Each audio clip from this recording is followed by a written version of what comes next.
sometimes rejection of the private equity concept and of private equity acquiring businesses and driving efficiency in order to drive profitability, I think can get lost on people's view of multiples. Okay, so let me give you an example. So oftentimes in these industries, you hear about revenue multiples.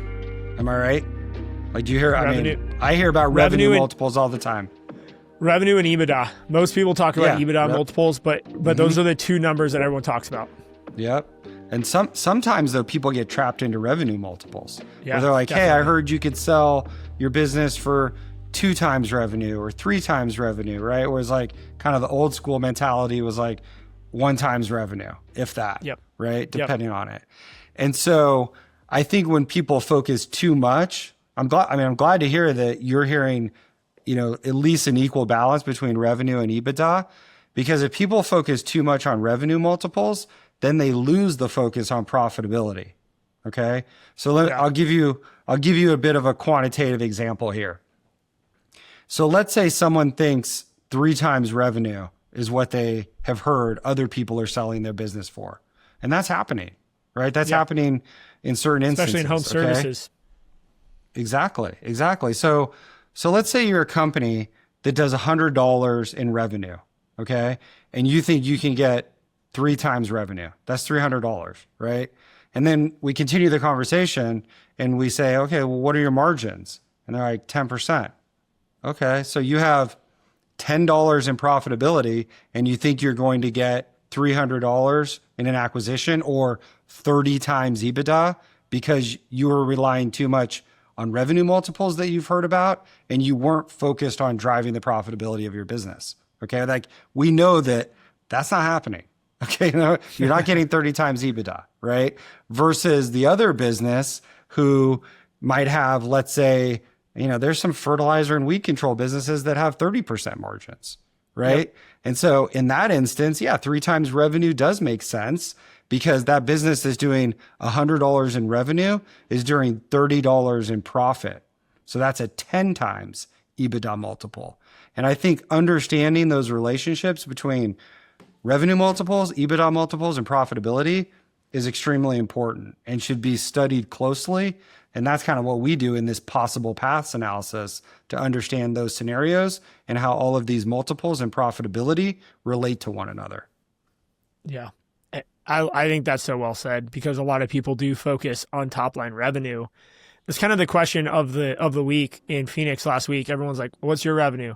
What's your service mix? And it's just gosh.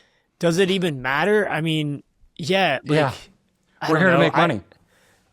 We're here to to make money, right? Let's talk about things that actually matter because that might be a good opening line, but it's going to get down to brass tacks pretty quick when we talk about exiting.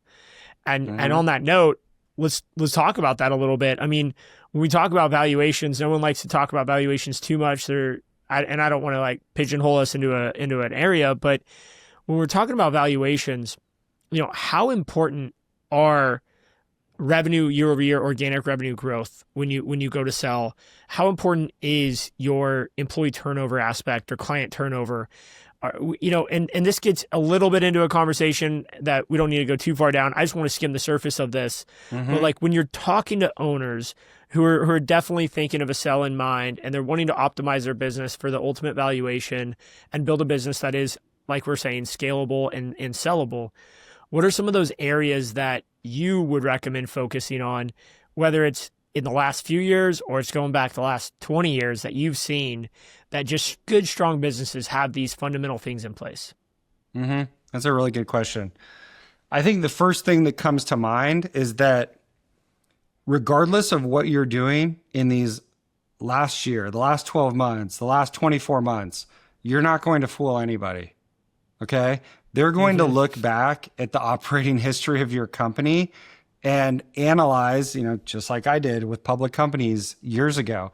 They're going to analyze what the operating history of your company has been over a longer period of time and what decisions were being made and what that means for your valuation. Okay. So, if you all of a sudden ramped up advertising, you ramped up your sales force, and you accelerated growth from 7% to 15% the year before the sale.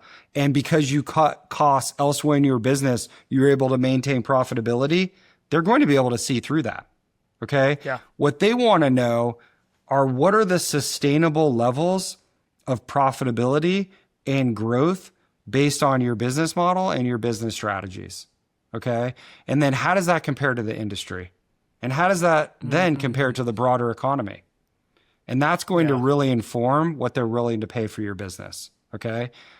Ideally, you're going to have the highest growth and the highest margin mix as possible with the most recurring revenue. And that's likely to lead to the highest valuation. Okay. All else equal.